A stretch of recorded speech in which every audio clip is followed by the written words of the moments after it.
hundreds of brilliant rays of light welled forth from the flesh mound at the crown of the world-honored one's head. 1,000-petaled precious lotus then welled forth from amidst those rays. Upon the precious flowers sat a transformation thus come one. From the crown of his head 10 beams of light radiated forth, each composed of hundreds of rays of subtle light. Every one of those glowing rays shone on lands as many as the sand grains of 10 Ganges rivers, while throughout empty space, Vajra secret trace spirits appeared, each holding aloft a mountain and wielding a pestle.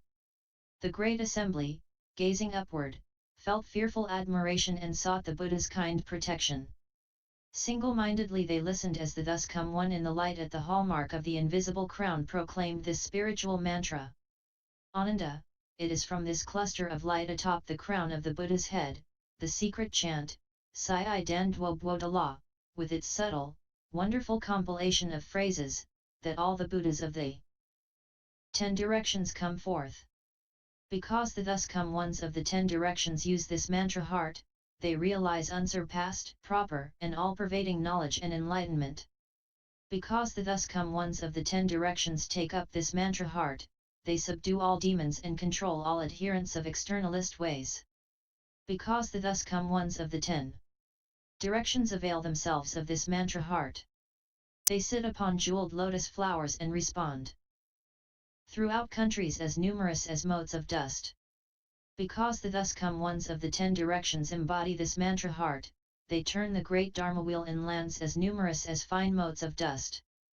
Because the thus come ones of the 10 directions hold this mantra heart, they are able to go throughout the 10 directions to rub the crowns of beings' heads and bestow predictions upon them. Anyone in the 10 directions, who has not yet realized the levels of sagely fruition, can receive predictions from these Buddhas. Because the thus come ones of the 10 directions are based in this mantra heart, they can go throughout the 10 directions to rescue beings from sufferings experienced in the hells, as hungry ghosts, as animals, or by being blind, deaf, or mute, as well as from the suffering of being together with those one hates, the suffering of being apart from those one loves, the suffering of not obtaining what one seeks, and the suffering of the raging blaze of the 5 skandhas. They can simultaneously liberate beings from both major and minor accidents. In response to their recitation, dangers involving bandits, armies, the law, or imprisonment, dangers involving wind, fire, and water, and dangers of starvation, thirst, or impoverishment are all eradicated. Because the thus come ones of the 10 directions are in accord with this mantra heart, they can serve good and wise advisors throughout the 10 directions. Abiding in the 4 aspects of awesome deportment, they make absolutely appropriate offerings. In the assemblies of as many thus come ones as there are sand grains in the Ganges, they are considered to be great Dharma princes.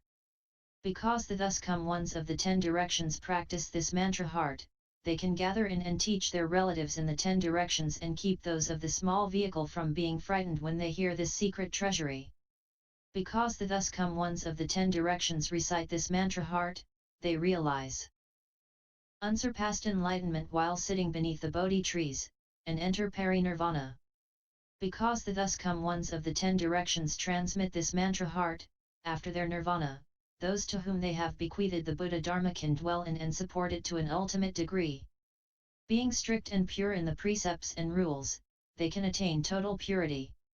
If I were to explain this cluster of light atop the crown of the Buddha's head Dwo Dala mantra from morning till night unceasingly, without ever repeating any syllable or phrase, I could go on for as many eons as there are sand grains in the Ganges and still never finish. I also will tell you that this mantra is called the crown of the thus come one.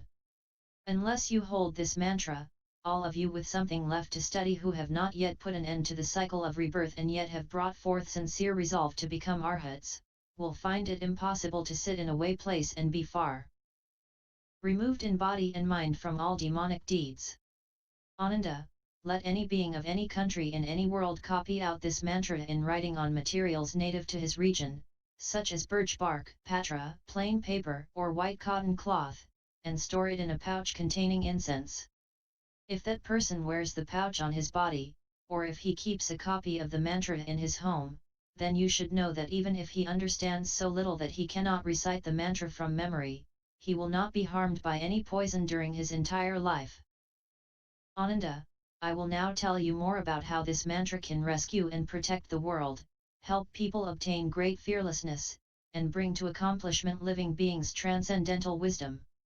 You should know that, after my extinction, if there are beings in the Dharma ending age who can recite the mantra themselves or teach others to recite it, such people who recite and uphold it will not be burned by fire, will not be drowned by water, and will not be harmed by mild or potent poisons. Other such things will not happen to them either, including not being possessed by any dragon, gods, ghost, spirits, weird entities, demonic ghosts, or evil mantras.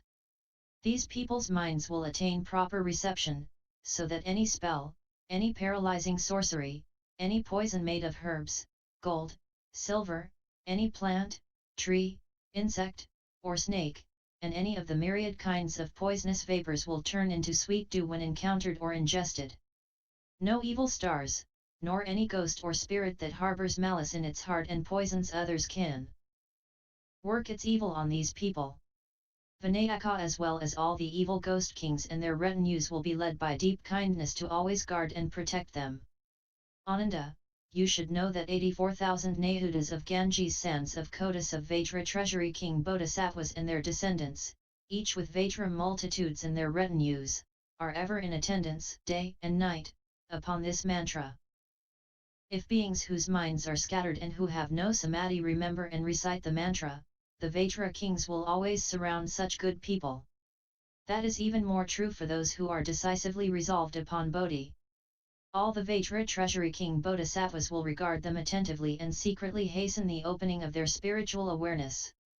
When that response occurs, those people will be able to remember the events of as many eons as there are sand grains in 84,000 Ganges rivers, knowing them all beyond any doubt or delusion.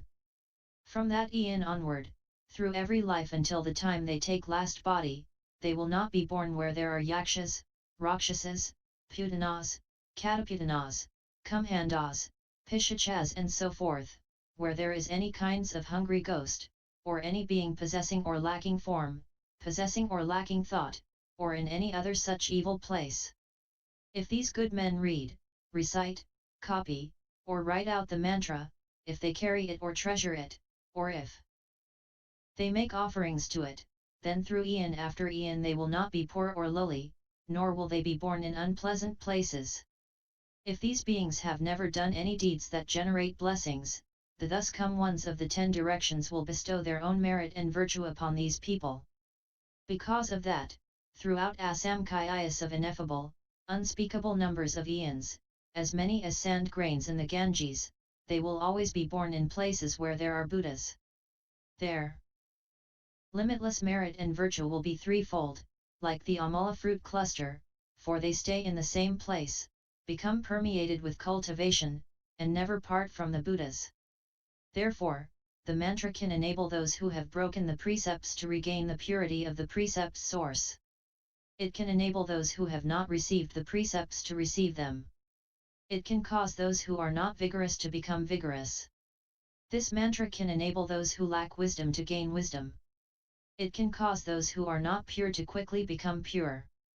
It can cause those who are not vegetarians to become vegetarians naturally. Ananda, if good men who uphold this mantra violate the pure precepts before having received them, their multitude of offences incurred by such violations, whether major or minor, can simultaneously be eradicated after they uphold the mantra. Even if they drank intoxicants or ate the 5 kinds of pungent plants and various other impure things in the past, the Buddhas, Bodhisattvas, Vajra spirits, gods, immortals, ghosts, and spirits will not hold it against them. If they are unclean and wear tattered, old clothes to carry out the practice alone in a place by themselves, they can be equally pure. Even if they do not set up a platform, do not enter a way place, and do not practice the way, but recite and uphold this mantra, their merit and virtue can still be identical with that derived from entering the platform and practicing the way. If they have committed the 5 rebellious acts, grave offences warranting unintermittent retribution, or if they are bhikshus or bhikshunis who have violated the 4 parajikas or the 8 parajikas, after they recite this mantra, even such heavy karma can dispense after they recite this mantra, like a sand dune that is scattered in a gale, so that not a particle of it remains. Ananda, if beings who have never repented and reformed any of the obstructive offences, either heavy or light, that they have committed throughout infinite countless eons past, up to end, including those of this very life, can nevertheless read, recite, copy, or write out this mantra or wear it on their bodies or place it in their homes or in their garden houses, then all that accumulated karma will melt away like snow in hot water. Before long they will obtain awakening to patience with the non-existence of both beings and dharmas. Moreover, Ananda, if women who do not have children and want to conceive can sincerely memorize and recite this mantra or carry the mantra Syi Dan Dwo Bwo on their bodies, they can give birth to sons or daughters endowed with blessings, virtue, and wisdom. Those who seek long life will obtain long life. Those who seek to quickly perfect their reward will quickly be able to do so. The same is true for those who seek something regarding their bodies, lives, appearance, or strength. At the end of their lives, they will gain the rebirth they hope for in whichever of the lands of the 10 directions they wish. They certainly will not be born in poorly endowed places, or as inferior people, even less will they be reborn in some odd form. 6. Ananda, if there is famine of plague in a country, province, or village, or if perhaps there are armies, brigands, invasions, war, or any other kind of local threat of danger, then by writing out this spiritual mantra and placing it on the 4 city gates, or on a chaitya or on a dvaha, by instructing all the people of the country to venerate the mantra, make obeisance to it, revere it, and single-mindedly make offerings to it, by instructing all the citizens to wear it on their bodies or to place it in their homes, and then all such disasters and calamities will completely disappear. Ananda, in each and every country where the people accord with this mantra, the heavenly dragons are delighted, the winds and rains are seasonal, the 5 kinds of crops are abundant, and the people are peaceful and happy. It can also suppress all evil stars which may appear in any of the directions and transform themselves in uncanny ways. Calamities and obstructions will not arise. People will not die accidentally or unexpectedly, nor will they be bound by fetters, chains, or locks. Day and night they will be at peace, and no evil dreams will disturb their sleep. Ananda, this Saha world has 84,000 changeable and potentially devastating evil stars. 28 great evil stars are the leader, and another 8 great evil stars are the rulers. They take various shape, and when they appear in the world they bring disaster and unexpected calamities down upon beings. But wherever the mantra is kept they will all be eradicated. A boundary will be secured for 12 yojanas around, and not evil calamity or misfortune will ever encroach upon it. Therefore, the Thus Come One proclaims this mantra to be one which will protect all cultivators of the future who have just begun to study, so that they can enter samadhi, be peaceful in body and mind, and attain great tranquility. Even less will any demon, ghost, or spirit, or any enemy, calamity, or misfortune do from